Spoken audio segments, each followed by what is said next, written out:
रोज की तरह आज भी कोमल अपनी सहेली नीलम के साथ सब्जियां लेकर अपने घर की तरफ लौट रही थी। तभी हमेशा की ही तरह उसकी नजर पूजा शिवी लॉन पर पड़ती है, जो रोड से दाहिने साइड पर काफी दूर था और चमचमाती लाइट से चमक रहा था। और पीछे चारों तरफ समंदर सा विराट जलाशय था। पीछे की तरफ सुंदर से पहाड़ों के नजारे दिख रहे थे। नीलम कोमल को पूजा शिवी लॉन को ध्यान से देखते हुए देखकर पूछती है, कोमल, तू इतने ध्यान से पूजा शिवी लॉन को क्यों देख रही है? लगता है पूजा शिवी लॉन में आज फिर किसी की शादी है। देख रही हो लॉन कितना जगमगा रहा है और कितने पटाखे फूट रहे हैं। जब ये लॉन बाहर से इतना खूबसूरत है तो अंदर की तरफ कितना सुंदर होगा ना। हाँ, वो तो है ही। ये शहर का सबसे बड़ा लॉन है, जो थोड़े बहुत पैसों में नहीं बल्कि 1 करोड़ रुपए में बुक होता है। हम जैसे साधारण लोग तो इस लॉन की शादी में जाने तक का भी सपना नहीं देख सकते। इसीलिए ये सब छोड़ और शाम हो रही है, जल्दी जल्दी घर चल, वरना तुझे तेरी चाची फिर से हमेशा की तरह डांट सुनाएंगी। हाँ यार, तू सही कह रही है, चल घर चलते हैं। कोमल सब्जियां लेकर जल्दी जल्दी अपने घर पहुंचती है। घर पहुंचते ही उसकी चाची उसे डांटते हुए कहती है, आ गई तू? कहाँ लगा दी तूने इतनी देर? चाची, सब्जी बाजार में भीड़ थी और फिर पैदल जाने में भी तो समय लगता है ना, इसीलिए देर हो गई। झूठ बोलती है, भीड़ क्या सिर्फ तेरे लिए है? अरे तुझे तो घूमने का कोई ना कोई बहाना चाहिए। माँ बाप मर गए और इसे हमारे भरोसे छोड़ गए। अपनी चाची की बात सुनकर हमेशा की तरह कोमल की आंखों में आंसू आ जाते हैं। तब उसकी दादी कहती है, अरे बस कर विनीता, कितना चिल्लाएगी उसे? हो गई होगी देर, अब बात को खत्म भी कर दे। माँ जी, आपने भी हमेशा की तरह उसकी साइड ही ले ली। ठीक है, अपनी इस लाडली से कह दो कि जल्दी किचन में जाकर खाना बनाए। ऐसा कहकर विनीता वहां से चली जाती है। तब गोमती कोमल से कहती है, कोमल बेटिया, परेशान मत हो, जो हो गया सो हो गया, अब जल्दी जाकर खाना बना। अब वो रसोई में जाती है और सभी लोगों के लिए खाना बनाना शुरू करती है। थोड़ी देर में वो खाना बनाकर टेबल पर लगा देती है। सभी लोग खाना खाने आ जाते हैं। कोमल सबको खाना परोस देती है। खाना खाकर विनीता की बेटी शालिनी गुस्सा होते हुए कहती है, माँ, आप इसे समझाती क्यों नहीं कि खाना थोड़ा अच्छा बनाया करे? दाल में तो नमक मिर्च का पता ही नहीं चल रहा है, और ये सब्जी, इसमें तो मसाले ही नहीं डले हुए हैं। चौड़ी कल मुही, खाना अच्छे से नहीं बना सकती? अरे अच्छे से कहाँ से बनाएगी? इसका ध्यान तो बाहर ही लगा रहता है पूरे समय। विनीता की बात सुनकर उसका पति किशोर विनीता को समझाते हुए कहता है, अरे विनीता, अब बस बेकार, तुम दोनों माँ बेटी की तो जुबान ही नहीं थकती। अब चलो चुपचाप खा लो। किशोर के ऐसा कहने के बाद सभी लोग खाना खाने लगते हैं। ऐसी समय बीत रहा था। एक दिन किशोर सभी लोगों से कहता है, आज शाम को मेरे दोस्त राजेश के यहाँ उसकी बेटी की शादी है, तो हम सभी को चलना है। मैं शाम को आऊंगा, तब तक तुम लोग तैयार रहना। ऐसा कहकर किशोर चला जाता है। शाम हो जाती है। तब विनीता शालिनी से कहती है, शालिनी बेटा, तेरे पापा ने आज हमें शादी में चलने के लिए कहा है, तो तू जल्दी से अच्छे से कपड़े पहनकर तैयार हो जा, हम सभी शादी में जाएंगे। ठीक है माँ। कोमल सुन, मैं तुझे अपनी ड्रेस निकाल कर देती हूँ, तू उसे प्रेस कर दे, मैं वही पहनकर जाऊंगी।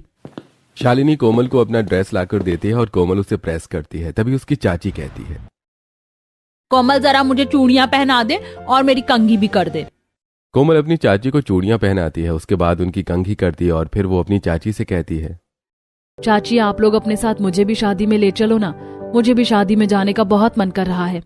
ये सुनकर शालिनी गुस्सा होते हुए कहती है, तेरा दिमाग तो खराब नहीं हो गया कोमल? तू हमारे साथ शादी में जाएगी? ना तेरे पास ढंग के कपड़े हैं और ना तू अच्छी दिखती है। हमारे साथ जाकर हमारी बेइज्जती करवाएगी क्या? कोई जरूरत नहीं है तुझे कहीं जाने की। शालिनी बिल्कुल सही कह रही है, तू घर में ही रह। विनीता के मना करने पर कोमल को बहुत बुरा लगता है, लेकिन वो कुछ नहीं कहती। शाम को किशोर आता है। तब विनीता कहती है, चलिए जी, हम दोनों तैयार हो गए हैं।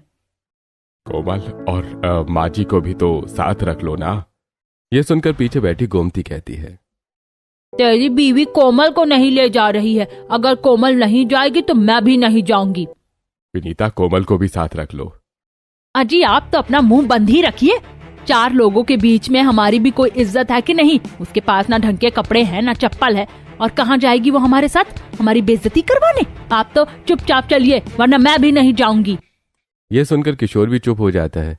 उसके बाद किशोर विनीता और शालिनी दोनों की ही शादी के लिए निकल जाते हैं। तो वहीं दूसरी तरफ कोमल रोती हुई दौड़कर अपनी दादी के पास आती है और अपनी दादी के गले लग जाती है और कहती है, दादी माँ, मेरी किस्मत इतनी खराब क्यों है? अगर आज मेरे माता पिता होते तो वो मुझे भी शादी में लेकर जाते और मेरा भी ध्यान रखते। मैं बहुत अकेली रह गई हूँ दादी माँ। हाँ बेटा, तू सही कह रही है। मुझे आज भी याद है वो मनहूस दिन जब तेरे माता पिता की एक रोड एक्सीडेंट में मृत्यु हो गई थी। उनके अंतिम संस्कार के बाद तेरे चाचा ने कहा था कि वो तुझे अपनी बेटी की तरह पालेंगे। इसीलिए तेरे पिताजी का जो कुछ भी था मैंने सब कुछ तेरे चाचा जी के नाम कर दिया था। मुझे नहीं पता था कि तेरी चाची तुझ पर इतना जुल्म करेगी।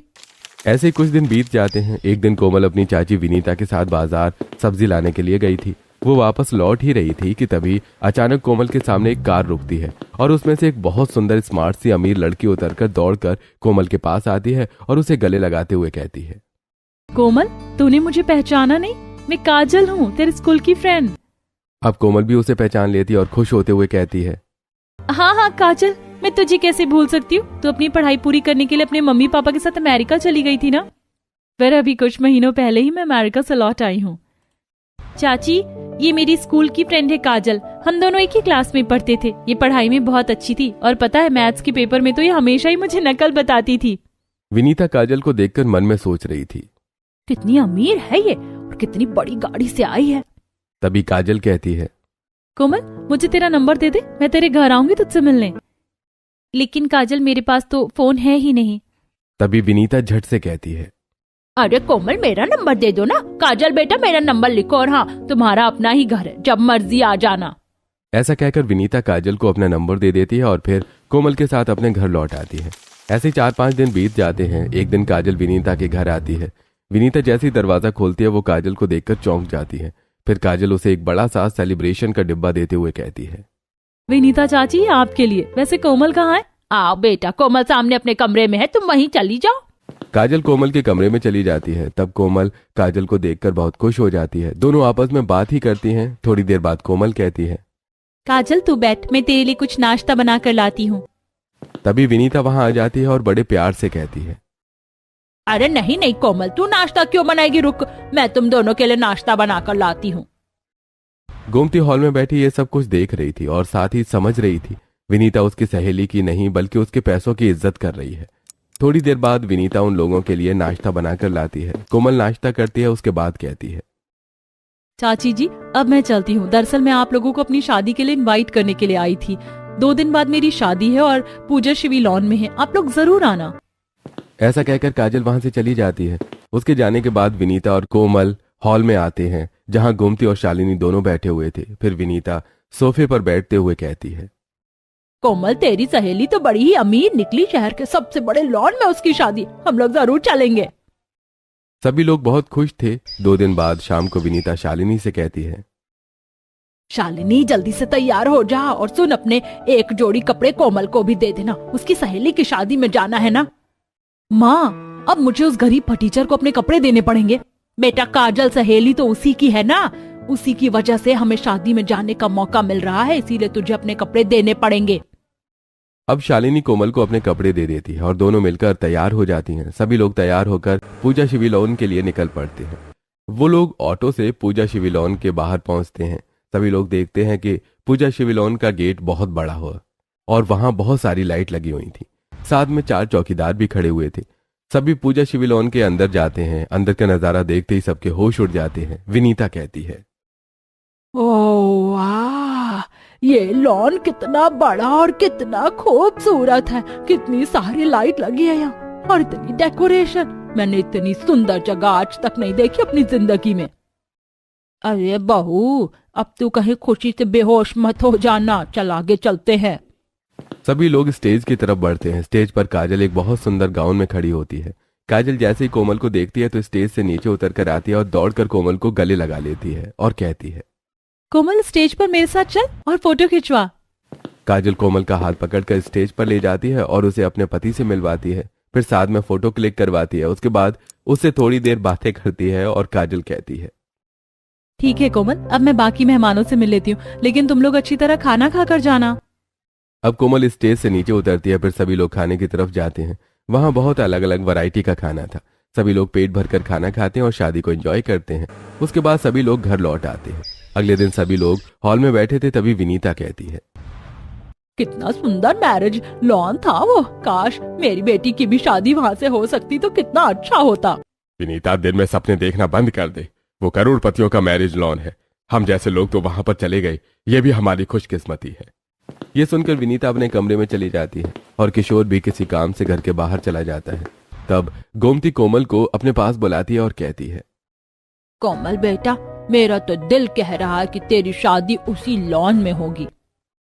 कोमल अपनी दादी की बात सुनकर हंस पड़ती है और कहती है, अरे दादी, क्यों ऐसे सपने देख रही हो? कहाँ मैं मिडिल क्लास और कहाँ वो इतना अमीरों वाला मैरिज लॉन। ऐसा तो सिर्फ परियों की कहानी में होता है, हकीकत में नहीं। ऐसे ही 10 दिन बीत जाते हैं। एक दिन सुबह उठकर विनीता कोमल से कहती है, कोमल, ऐसा कर कि आज पूरा आंगन और घर पानी से धो डाल, काफी गंदा हो गया है। मुझे सर्दी जुकाम है, मैं आज पानी का काम नहीं कर पाऊंगी। तेरी सहेली अमीर क्या निकली, तू अपने आप को अमीर समझने लगी है। ये सब छोड़ और सब धो, बहाने नहीं चलेंगे। अब कोमल धीरे धीरे आंगन धोने लगती है। तभी चाची के फोन पर काजल का फोन आता है और चाची फोन उठाती है तो काजल कहती है, आंटी जी, मैंने आपको ये बताने के लिए फोन किया कि मेरे देवर को कोमल बहुत पसंद आई है और हम कल कोमल के लिए रिश्ता लेकर आपके घर आ रहे हैं। ऐसा कहकर काजल फोन रख देती है। विनीता खुश होकर सभी लोगों को ये बात बताती है और कहती है, अरे कोमल, जरा तू रसोई में जाकर हम लोगों के लिए चाय तो बना कर ले आ। जी चाची। कोमल के रसोई में चले जाने के बाद विनीता किशोर से कहती है, किशोर, क्या ऐसा नहीं हो सकता कि काजल के देवर के साथ मेरी बेटी शालिनी का रिश्ता पक्का हो जाए? यह सुनकर किशोर गुस्सा होते हुए कहता है, अरे विनीता, तुम्हारे मन में कितना लालच भरा है। अरे अगर मेरी भतीजे की किस्मत में इतना अच्छा रिश्ता है तो ये रिश्ता उसी का होगा। हाँ बेटा, तू सही कहता है। उनकी बात सुनकर विनीता अपने कमरे में चली जाती है। अगले दिन काजल अपने सास, ससुर, पति और देवर के साथ कोमल के घर आती है। विनीता उन्हें बहुत अच्छा नाश्ता करवाती है। उसके बाद काजल की सास कहती है, बहन जी, आपकी भतीजी हमें बहुत पसंद है। मेरा बेटा तो शादी में उसे देखते ही फिदा हो गया था। हाँ बहन जी, हमारी कोमल है इतनी प्यारी, वो सबको ही अच्छी लगती है। वैसे मेरी बेटी शालिनी भी लाखों में है। वो तो सही है बहन जी। अच्छा बहन जी, मैं कह रही थी कि हमारी तरफ से तो मेरे बेटे विकास और आपकी भतीजी कोमल का रिश्ता पक्का है। हम ये कुछ मीठा शगुन के लिए लाए थे, इसे रख लीजिए।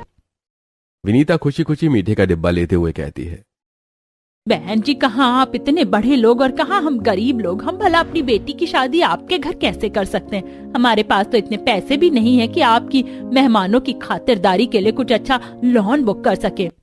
बहन जी, खर्चे की चिंता आप हम पर छोड़ दीजिए। और हाँ, हमारे घर की शादियाँ पूजा शिवी लॉन से ही होती हैं। आप तो कोमल को लेकर वेडिंग डेस्टिनेशन पर पहुँच जाइएगा, बाकी सब हम देख लेंगे। जी बहन जी, जैसा आप ठीक समझे। इसके बाद शोभना और उसके परिवार वाले वहां से चले जाते हैं। फिर विनीता कहती है, कोमल के नसीब तो बड़े ही अच्छे निकले, उसकी पूजा शिवी लॉन से शादी होगी। वहां बैठी शालिनी ये सब सुन रही थी और उसे बहुत बुरा लग रहा था। वो गुस्से से उठकर अपने कमरे में चली जाती है। इधर गोमती कोमल से कहती है, कोमल बेटा, देखा तुझे लेने राजकुमार आ ही गया, जो तुझे जीवन की सारी खुशियां देगा और तेरी शादी भी उस सपनों की नगरी से है जहाँ से तू चाहती थी। यह सुनकर कोमल बहुत खुश हो जाती है। वहीं दूसरी तरफ विनीता जलकर शालिनी के कमरे में चली जाती है। विनीता शालिनी से कहती है, शालिनी बेटा, मैं समझ सकती हूँ उस कोमल की शादी इतने बड़े घर में तय हो गई तो तुझे कैसा लग रहा होगा। माँ, आपको उस फटीचर की शादी विकास से तय करने की बजाय मेरी शादी तय करना चाहिए था। हाँ बेटा, चाहती तो मैं भी यही थी, लेकिन उस भिखारन की किस्मत ही बहुत अच्छी है। मैं तो सोच रही हूँ कि जल्दी से जल्दी तेरे लिए रिश्ता देखकर तेरी शादी भी तय कर दूं और एक ही दिन तुम दोनों की शादी करवाऊं, ताकि तेरी भी शादी मैं पूजा शिवी लॉन से ही हो। तो ठीक है माँ, तुम आज से ही मेरे लिए लड़का देखना शुरू करो, ताकि मैं भी अपनी शादी उस बड़े पूजा शिवी लॉन से कर सकूं। आप लोगों की इतनी हैसियत तो है नहीं कि आप मुझे वहां पर खाना खिलाने भी ले जाओ। शादी तो दूर की बात है। अगले दिन विनीता अपनी बहन नंदिता को फोन करती है और सारी बातें बताकर कहती है, नंदिता, तू आज से ही मेरी बेटी के लिए कोई अच्छा सा लड़का ढूंढना शुरू कर, ताकि मैं कोमल के साथ साथ शालिनी की भी शादी इसी वेडिंग डेस्टिनेशन से कर दूं। जब मैं दोनों ही बेटियों की शादी एक दिन करूंगी तो कोमल के ससुराल वालों को कोमल के साथ साथ शालिनी का भी शादी का खर्चा उठाना पड़ेगा। ऐसा कहकर विनीता फोन रख देती है। 3 दिनों बाद ही विनीता का बहन का फोन आता है कि उसने शालिनी के लिए एक अच्छा सा लड़का ढूंढ लिया था। विनीता बिना देर किए अगले दिन ही लड़के वालों को घर पर बुला लेती है। सभी को लड़का पसंद आता है और लड़के वालों को भी लड़की पसंद आ जाती है और इस तरह शालिनी का रिश्ता अमित के साथ पक्का हो जाता है। फिर विनीता लड़के की माँ राधा से कहती है, बहन जी, हमारी भतीजी की शादी पूजा शिवी लॉन से हो रही है और इसीलिए मैं अपनी बेटी की शादी भी उसी लॉन से करना चाहती हूँ। बहन जी, वो तो बहुत बड़ा लॉन है। इतने बड़े लॉन से हम तो अपने बेटे की शादी करने की सोच भी नहीं सकते। शहर का सबसे बड़ा लॉन है वो, और इसको बुक करने का खर्च भी करीब 1 करोड़ रुपए आता है। राधा की बात सुनकर किशोर कहता है, अरे विनीता, तुम ये क्या कह रही हो? बहन जी सही तो कह रही हैं, और हम भला अपनी बेटी की शादी वहां से क्यों करेंगे? आपको नहीं पता, कोमल की होने वाली सास ने ही मुझसे कहा है कि हमारी बेटी का रिश्ता पक्का हो जाए तो मैं उसकी शादी भी कोमल की शादी वाले दिन ही पूजा शिवी लॉन से कर दूं। अब उन्होंने इतने प्यार से कहा है तो हमें मानना ही पड़ेगा। ठीक है बहन जी, फिर जैसी आपकी मर्जी। आप मुझे शादी की डेट बता दीजिए, मैं अपने बेटे के साथ वहाँ बारात लेकर पहुँच जाऊंगी। फिर आगे का खर्चा आप देख लेना। विनीता राधा को हाँ कर देती है। राधा के जाने के बाद गोमती विनीता से कहती है, विनीता, वैसे कोमल की सास ने ये बात कब कही? मैंने तो सुनी नहीं। माँ जी, आप भी ना हर बात पर कान देती हो। मेरी बात उनसे फोन पर हुई थी, आपको नहीं पता? अगर मेरी बेटी की शादी उस लॉन से हो जाएगी तो इसमें आपका क्या जाता है? आपको क्यों बुरा लग रहा है? नहीं नहीं बहू, मुझे भला क्यों बुरा लगेगा? मेरी दोनों पोतियों की शादी धूमधाम से हो जाए, मुझे तो खुशी ही होगी। शालिनी भी वहाँ बैठी सब कुछ सुन रही थी। वो कहती है, माँ, तुम मेरे साथ मेरे कमरे में आओ, मुझे तुमसे कुछ बात करनी है। अब शालिनी विनीता को अपने कमरे में ले जाती है और अपने कमरे का दरवाजा बंद कर लेती है। फिर कहती है, माँ, ये तो तुमने बहुत अच्छा दिमाग लगाया कि मेरी शादी भी पक्की कर दी और उस लॉन से करने के लिए कह दिया। मैं तो कहती हूँ कि अब आप कोमल की सास को फोन कर दो कि मेरी भी शादी पक्की हो गई है। हाँ बेटा, तुम सही कह रही है, मैं अभी फोन करके कोमल की सास को बताती हूँ। ऐसा कहकर विनीता शोभना को फोन लगाती है और सारी बातें बताने के बाद कहती है, शोभना बहन जी, ये तो किस्मत की बात है कि मेरी दोनों ही बेटियों का रिश्ता एक ही दिन तय हो गया। मैं दोनों की शादी अलग अलग जगह कैसे कर पाऊंगी? विनीता बहन, आप बिल्कुल चिंता मत कीजिए। आपकी बेटी हमारी भी बेटी है। आप उन दोनों की शादी पूजा शिवी लॉन से ही कीजिए और खर्चे की बिल्कुल चिंता मत कीजिए, वो हम देख लेंगे। ठीक है बहन जी, तो मैं कल से ही शादी की सारी तैयारियां शुरू कर देती हूँ।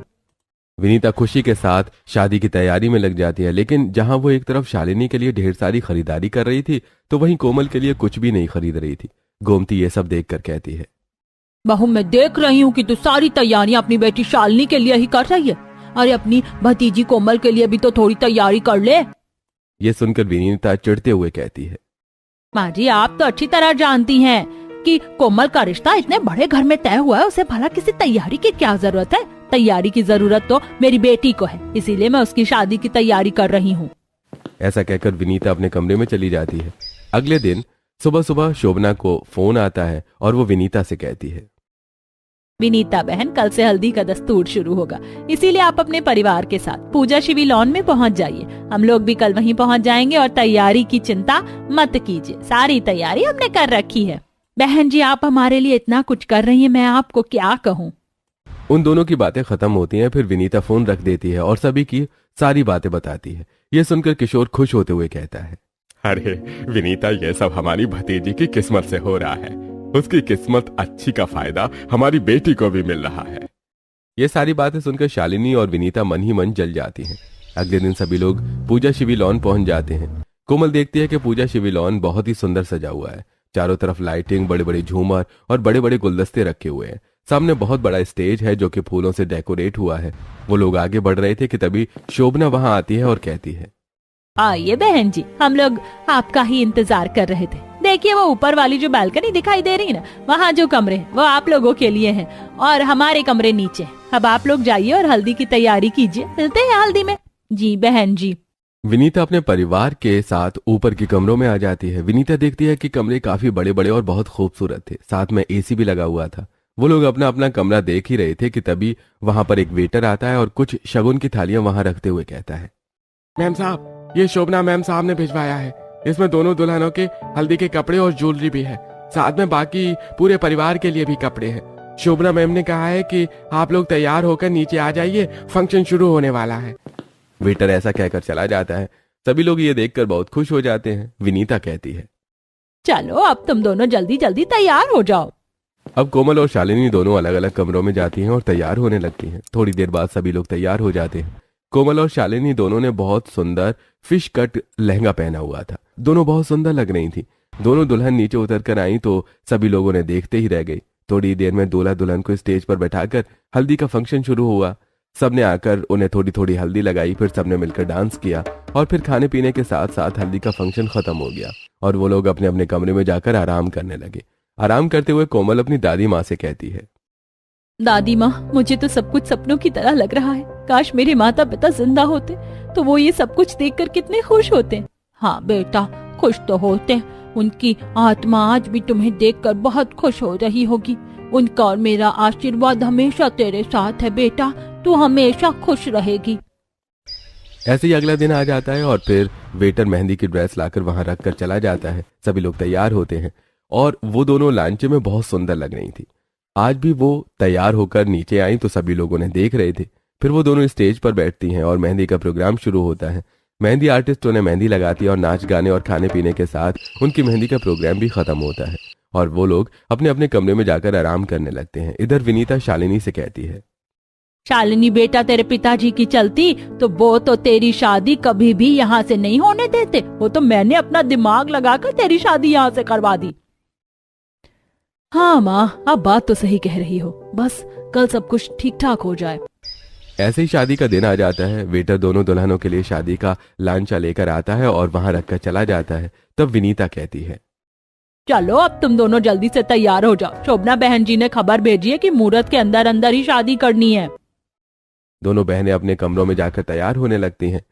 थोड़ी देर बाद दोनों तैयार होकर बाहर आती हैं। तब विनीता देखती है कि कोमल और शालिनी दोनों ने एक बहुत सुंदर वेडिंग ड्रेस पहन रखी थी। दोनों बहुत सुंदर लग रही थी। विनीता उन दोनों को देखकर कहती है, कोमल, शालिनी, हम लोग नीचे जा रहे हैं, बारात लग रही है तो हमें बारात का स्वागत करना है। जब तक बुलाया ना जाए तुम दोनों यहीं रहना। उसके बाद विनीता गोमती और किशोर से कहती है, चलिए जी, हम बारात का स्वागत करने के लिए नीचे चलते हैं। हाँ हाँ विनीता, चलो। सभी लोग बारात का स्वागत करने के लिए नीचे आते हैं और दोनों दुल्हनें बालकनी में खड़ी होकर दरवाजे की तरफ देखने लगती हैं। तभी उन दोनों के होने वाले पति घोड़े पर बैठकर बैंड बाजों और बारात के साथ दरवाजे से एंट्री लेते हैं। कोमल ये देखकर कहती है, हमारे होने वाले पति कितने अच्छे लग रहे हैं ना। हाँ, अच्छे तो लग रहे हैं, लेकिन तेरा पति बहुत अमीर है और मेरा उतना अमीर नहीं है। बस दुख मुझे इसी बात का है कि तुझ जैसी फटीचर को इतने अमीर लोग और इतना अमीर ससुराल मिला। कोमल शालिनी की बात सुनकर दुखी हो जाती है और चुपचाप बारात देखने लगती है। थोड़ी देर बाद उसे याद आता है कि उसने तो अपनी नथ पहनी ही नहीं है। कोमल शालिनी से कहती है, शालिनी, मैं अपनी नथ पहनना भूल ही गई, तो मैं अपनी नथ पहनकर 2 मिनट में आती हूँ। ऐसा कहकर कोमल अपने कमरे में चली जाती है। शालिनी बार बार अमित को ध्यान से देख रही थी। तभी कुछ लोग बीच में आ जाते हैं और शालिनी को अमित दिखाई नहीं देता। वो अमित को झांक झांक कर देख रही थी। तभी अचानक उसका पैर फिसल जाता है और वो गिरने वाली होती है और बालकनी का पाइप पकड़ लेती है। तभी वहां पर कोमल आ जाती है। कोमल उसका हाथ जोर से पकड़ लेती है और कहती है, शालिनी, तू चिंता मत कर, मैं तुझे कुछ नहीं होने दूंगी। कोमल, अगर मैं इतनी ऊपर से गिर गई तो मेरे हाथ पैर टूट जाएंगे या मेरा सर फूट जाएगा और फिर मुझसे कोई शादी नहीं करेगा। ऐसा नहीं होगा शालिनी, तू पूरी ताकत से मेरा हाथ पकड़।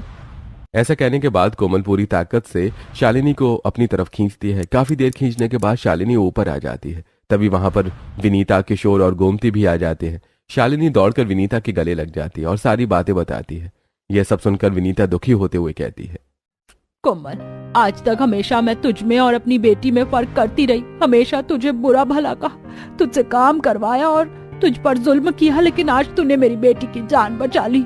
हाँ कोमल, मुझे भी माफ कर दे। मैंने हमेशा तुझे नीचा दिखाया, लेकिन आज तूने वक्त आने पर फिर भी मेरी मदद की। अगर आज तू मुझे नहीं बचाती तो पता नहीं मेरा क्या होता। चाची जी, शालिनी, मैंने कभी भी आप लोगों को खुद से अलग नहीं समझा। आपको ये सब कहने की कोई जरूरत नहीं है। ऐसा कहकर विनीता कोमल और शालिनी को गले लगा लेती है। ये देखकर किशोर और गोमती भी बहुत खुश हो जाते हैं। तब गोमती कहती है, देखा बहू, आज तुझे अपनी गलती का एहसास हुआ है तो मेरी पोती ने तुम लोगों को किस तरह माफ कर दिया। आज कोमल के माता पिता की आत्मा को भी शांति मिल गई होगी और कोमल भी आज एक बेटी की तरह विदा होकर इस घर से अपने घर जा सकेगी। थोड़ी देर बाद दोनों दुल्हनें नीचे पहुंचती हैं। वो दोनों ही साथ में बहुत सुंदर लग रही थी। सभी लोगों की नजर उन पर टिक जाती है। फिर शादी की रस्में पूरी होती हैं, सभी लोग खाना खाते हैं और विदाई के समय विनीता शालिनी के साथ साथ कोमल को भी दिल से गले लगाती है और एक माँ की तरह अपनी दोनों बेटियों की विदाई कर देती है।